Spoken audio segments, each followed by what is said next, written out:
আসবো স্যার? এসো।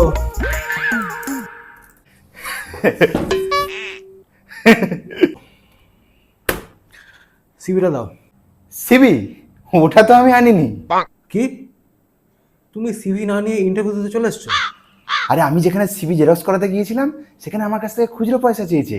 এবার সেখানে তো খুচরো পয়সা আমার কাছে নেই, আমি কি করে জেরক্স করাবো? ওই জন্য সিবি আনতে পারিনি। না না, আমার কথা হচ্ছে যে অরিজিনাল সিভি যেখান থেকে তুমি জেরক্স করাবে, তুমি তো ওটাকেই নিয়ে আসতে পারতে।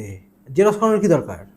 আরে আমি তো অরিজিনাল সিবিটাই আনতে চেয়েছিলাম, কিন্তু অরিজিনাল সিবিটাই তো আমার কাছে নেই, আনবো কি করে? মানে মানে তুমি অরিজিনাল সিভি বানাওনি? স্যার আমি সাইবার ক্যাফেতে গিয়েছিলাম সিবি বানাতে, কিন্তু ওইখানে যে টাকা পয়সার ব্যাপার আছে ওই জন্য আর বানাতে পারিনি।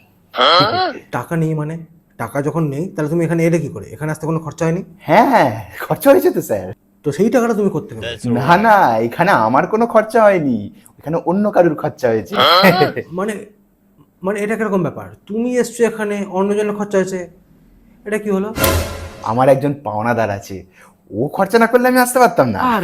এ বাবা, তুমি আসবে বলে তোমার পাওনাদার কেন খরচা করবে? আরে স্যার আমি তো কোনো কাজ বাজ করি না, ওই জন্যই আমাকে টাকা পয়সা দিয়ে পাঠিয়েছে এখানে, যাতে আমি এখানে কাজ বাজ করে ওকে টাকাটা শোধ করতে পারি।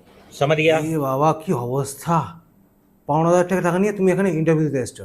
তুমি একটা সত্যি কথা বলো তো, তুমি পাওনাদারের থেকে কত টাকা নিয়েছো? ই বাবা, না স্যার আমি কোনো টাকা পয়সা নিই। তাহলে আবার পাওনাদার কিসে? তুমি যখন টাকা পয়সা নাওনি তাহলে আবার পাওনাদার কিসে?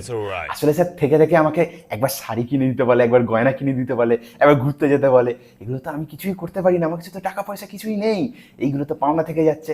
এই পাওনার কথাটাই আপনাকে বলছিলাম স্যার। বুঝতে পেরেছি। আচ্ছা, তার মানে পাওনাদারটা হচ্ছে তোমার গার্লফ্রেন্ড, তাই তো? গার্লফ্রেন্ড থাকলে তো বেঁচে যেতাম, এই তো বউ, বাঁচতে পারবো না। আচ্ছা, তুমি একটা কথা বলো তো, তুমি যখন থেকে এখানে এসছো না খালি হাসছো, এত হাসি কিসে? তুমি একটা ইন্টারভিউতে এসছো এখানে, এখানে এসে কন্টিনিউ হেসে যাচ্ছ, এত হাসি কিসে? এত হাসি হাসে করতে? স্যার আসলে বাড়িতে বউ থাকে তো, ওই জন্য বাড়িতে হাসতে পারি না, ওই জন্য বাইরে বেরিয়ে হাসি। আমারও সেম অবস্থা।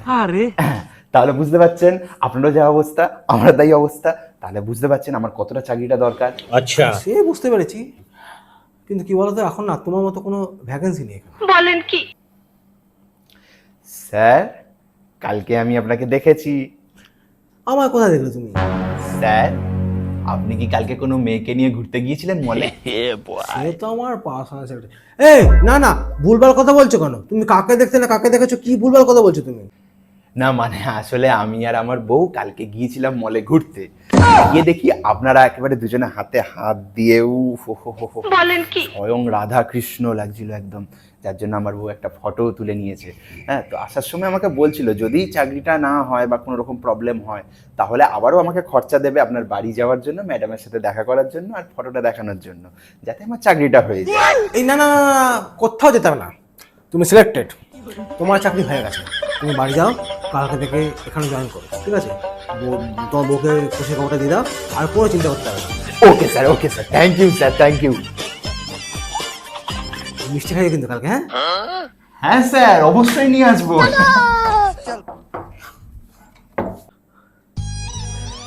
আমি এটা কার পাল্লায় বললাম? আপনারা প্লিজ কমেন্ট বক্সে একটু কমেন্ট করে বলুন আমি কি করে এর থেকে মুক্তি পাবো, প্লিজ প্লিজ।